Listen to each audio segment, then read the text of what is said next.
Hello बच्चों, let us read this question. Electrons in hydrogen-like atom Z equals to 3 make transition from fifth to fourth orbit and from fourth to third orbit.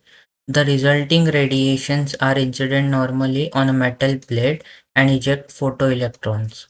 The stopping potential for the photoelectrons ejected by the shorter wavelength is 3.95 volt. Calculate the work function of the metal and the stopping potential of the photoelectrons ejected by the longer wavelength. Rydberg constant is 1.094 into 10 raised to 7 metre पर metre. इस question में हमें क्या दिया है कि एक hydrogen like atom है जहाँ पे जो इलेक्ट्रॉन है वो फिफ्थ से लेके फोर में ट्रांजिशन करता है और फोर से थर्ड में, और उससे जो रेडिएशन निकलता है उसको हम लोग ने एक मेटल प्लेट पे इंसिडेंट किया है जहाँ से फोटो इलेक्ट्रॉन्स इजेक्ट होते हैं। तो हमें वर्क फंक्शन निकालना है और स्टॉपिंग पोटेंशियल निकालना है लॉन्गर वेवलेंथ के लिए। यहाँ पे जो की कॉन्सेप्ट हम लोग यूज़ करेंगे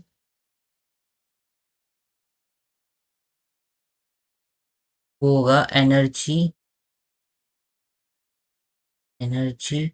ऑफ हाइड्रोजन लाइक एटम्स।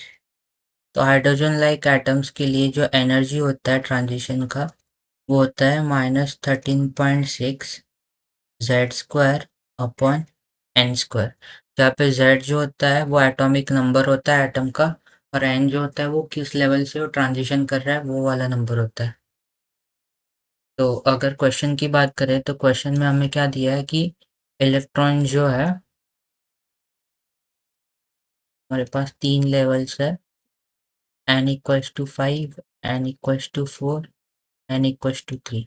तो पहले जो एटम है वो n इक्वल्स टू 5 से लेके 4 में ट्रांजिशन कर रहा है और फिर 4 से लेके 3 में ट्रांजिशन कर रहा है, और यहाँ से जो रेडिएशन निकल रहा है वो हम लोग ने ये जो यहाँ से जो रेडिएशंस निकल रहा है ये हम लोग ने मेटल प्लेट पे इंसिडेंट किए।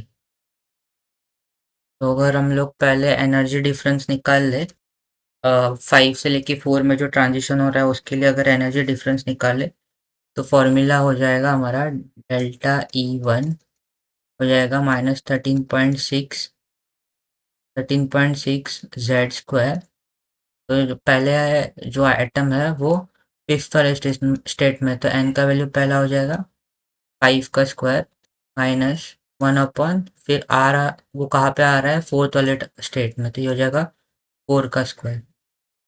कि यहाँ पे z का वैल्यू अगर 3 डाल दे और ये वैल्यू कैलकुलेट करे तो ये डेल्टा E1 का वैल्यू हमें मिलेगा 2.75 इलेक्ट्रॉन वोल्ट। सिमिलरली हम लोग डेल्टा E2 कैलकुलेट कर सकते हैं। वहाँ पे आएगा पहले एटम हमारा फोर्थ वाले स्टेट में था, फिर आएगा फाइनली आएगा थर्ड वाले स्टेट में, तो ये हो जाएगा। तो इसको भी अगर हम लोग कैलकुलेट करें तो इसका वैल्यू आएगा 5.95 इलेक्ट्रॉन वोल्ट। तो हमें क्या चाहिए, हमें गिवन है क्वेश्चन में कि शॉर्टर वेवलेंथ के लिए स्टॉपिंग पोटेंशियल गिवन है। तो हमें यहाँ से पहले तो देखना पड़ेगा कि डेल्टा E1 और डेल्टा E2 में से शॉर्टर वाला कौन सा है और लॉन्गर वेवलेंथ वाला कौन सा है। तो अगर हमें पता है कि जो एनर्जी जो होती है वो एच अपॉन लैम्डा से डिनोट किया जाता है, तो एनर्जी और वेवलेंथ का जो रिलेशन होता है वो जनरली इन्वर्स होता है। तो जिसके लिए एनर्जी ज़्यादा होगी वो शॉर्टर वेवलेंथ की एनर्जी होगी। तो ये जो है ये शॉर्टर वेवलेंथ की एनर्जी है और ये जो है ये लॉन्गर वेवलेंथ की एनर्जी है। तो हमें क्वेश्चन में शॉर्टर वेवलेंथ का स्टॉपिंग पोटेंशियल दिया है, तो अगर हम लोग यहाँ पे फोटो इलेक्ट्रिक इफेक्ट को यूज़ करें तो जो एनर्जी होती है फोटो इलेक्ट्रिक इफेक्ट में वो होगी, वो होती है कि डेल्टा E2, क्योंकि शॉर्टर बोला है, ये होती है वर्क फंक्शन प्लस दी स्टॉपिंग पोटेंशियल। तो यहाँ पे जो वर्क फंक्शन है वो हो जाएगा डेल्टा E2 जो कि हमारे पास है 5.95, और वर्क फंक्शन हमें दिया है 3.95। तो यहाँ से हमें स्टॉपिंग पोटेंशियल मिल जाएगा 2 electron volt. Sorry, stopping potential नहीं है, वर्क फंक्शन हमें मिल जाएगा मेटल का 2 इलेक्ट्रॉन वोल्ट। नाउ अभी हमें क्या फाइंड आउट करना है कि वर्क फंक्शन मिल गया, अभी stopping potential for longer wavelength.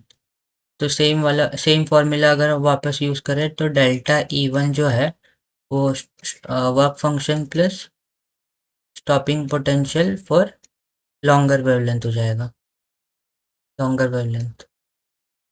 तो डेल्टा ई वन का वैल्यू क्या है हमारे पास 2.75, वर्क फंक्शन हमारा 2 है और ये प्लस ई वी वन हो जाएगा। तो यहाँ से ई वी वन क्या हो जाएगा, 2.75 electron volt minus 2 electron volt.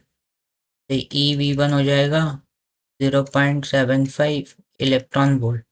तो अगर ई कैंसिल करे तो हमें stopping potential for longer wavelength मिल जाएगी 0.75 वोल्ट।